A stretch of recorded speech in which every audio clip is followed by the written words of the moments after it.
It's Friday, February 9th, and I'm just wondering how we project the winner of Sunday's Super Bowl. And now, a word from our title sponsor. Are all financial advisors fiduciaries? Fewer than you think. Not knowing could reduce your lifestyle. Hi, I'm Mitch Kramer, founder and CEO of Fluent Financial. A fiduciary is a regulatory term to reduce conflicts of interest in wealth management. A fiduciary always works in your best interest. A non-fiduciary advisor might put their compensation or company ahead of yours. At Fluent Financial, we are certified financial planners acting as fiduciary advisors. To learn more, go to fluentfinancial.com or Fluent Financial's YouTube channel. Now, you listening may not be in charge of purchasing seasonings for your home, but you do know what tastes good. Really good. Goodness steak seasoning is great. Use it on, obviously, steak, chicken, veggies, or goodness knows what else. No sugar, no MSG, no gluten, but great flavor. Get Goodness Steak Seasonings by going to bringthetasty.com. That's bringthetasty.com. Hey y'all, Jason Velo here with O'Hale Contractors. I've been in the business for a little over a decade, and one thing I really enjoy doing is serving people.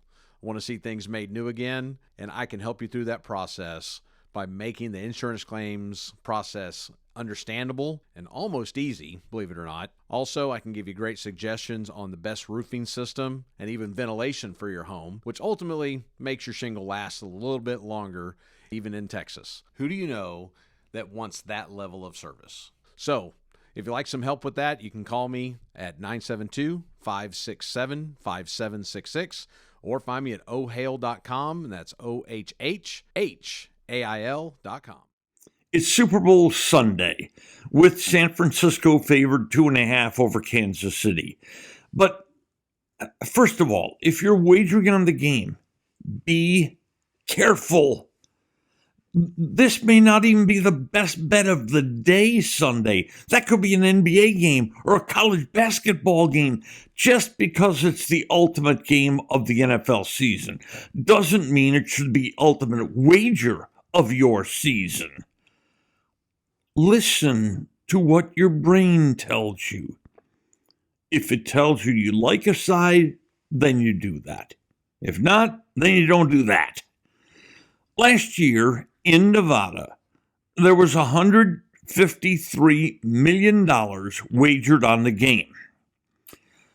And Nevada books reported a $5.5 million profit on Super Bowl betting. We all know where that profit came from, don't we?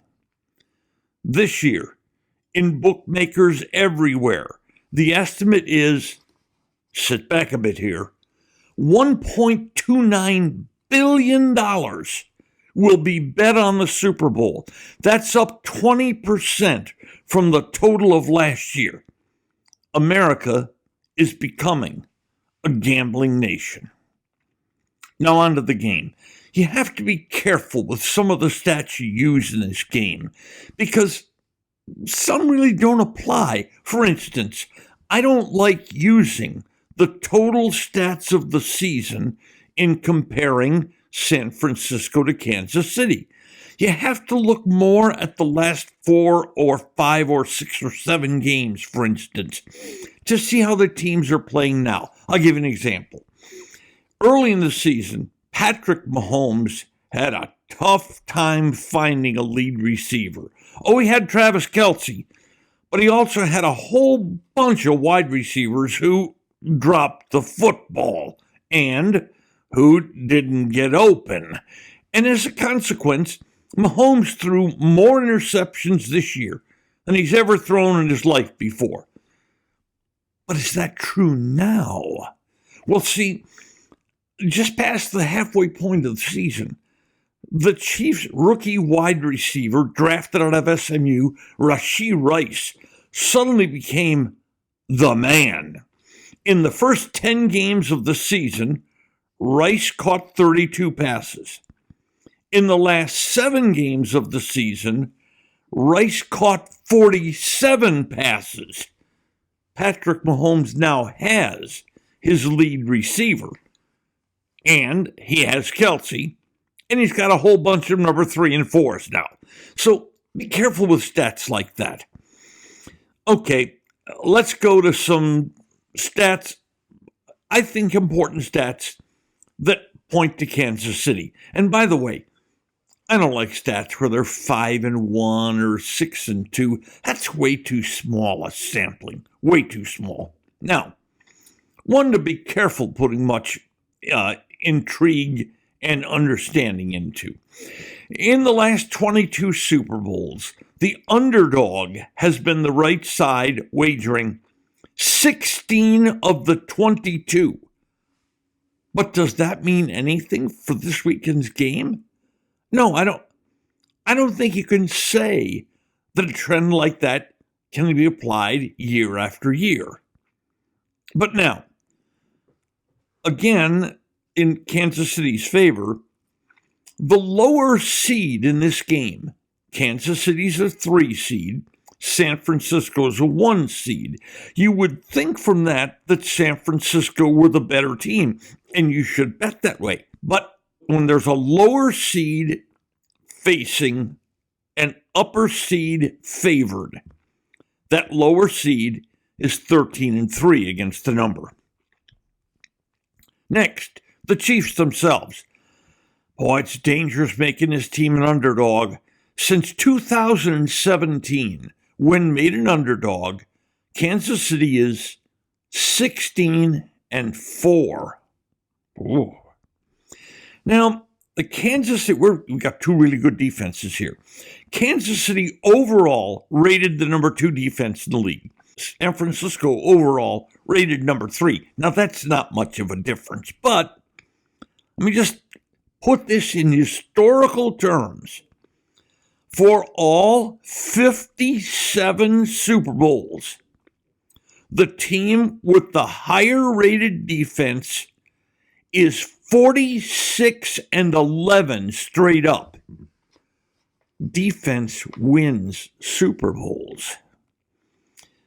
Next, let's go to Mahomes himself for just a second before we go back to the teams. In the last 6 playoff games, 6 straight wins for Patrick Mahomes. In the last 6 playoff games, the opposing quarterback he's beaten has been Lamar Jackson, Josh Allen, Tua Tagovailoa, Jalen Hurts, Joe Burrow, and Trevor Lawrence. That's the creme de la creme de la creme of quarterbacks these days. Now, let's take the team with the better season record. Wouldn't that be the better way to go in the Super Bowl? Take the team that had a better regular season. But wait, remember we talked about this at the top. Total regular season records, I think, mean a little less than playing well now situations. When a team comes into the Super Bowl with a better record than the team they're playing, that team is 5-18-1 against the spread. I know that's bizarre, but that's the truth. Next, San Francisco didn't play all that well in putting away Detroit in the NFC title game. They did not cover the spread. Teams coming into the Super Bowl, having not covered the spread in their conference title game, are just 2-8 against the spread. Meanwhile, underdogs who won their conference title as an underdog, as the Chiefs did, are 19-7 in the Super Bowl. I'm not a big totals person. I don't have a recommendation for you there. I will tell you this, the number to look for is 27. Teams who get to 27 in the Super Bowl win Super Bowls. Teams that don't get to 20, they lose Super Bowls. So just keep that in mind Sunday as you watch the score mounting. 27 is the target number for Super Bowl winners. And I'm not much on Super Bowl props either, but one did intrigue me a little this year. The prop is the over and under and San Francisco quarterback Brock Purdy's pass attempts. They've put it at 31.5. I think that's a little high. San Francisco loves to run the football, and I'm going to take the under there, though, again, I'm not a big props person. But in the game itself, I like the underdog Kansas City Chiefs. Today's episode has been brought to you by Fluent Financial, by Oh Hell Roofing, and by Goodness Steak Seasoning. Just Wondering is a production of DSP Media for FanStream Sports. You can find Norm's show along with other great programming at fanstreamsports.com. Thank you for listening to today's episode of Just Wondering. If you enjoyed it, please hit follow. Then each episode every weekday will be delivered straight to you. And if we might ask one more favor, please share it with friends. I'm Norm Hitzges, and every day I'll be just wondering about something. And I'm Mary Hitchkus, and I'm just wondering too.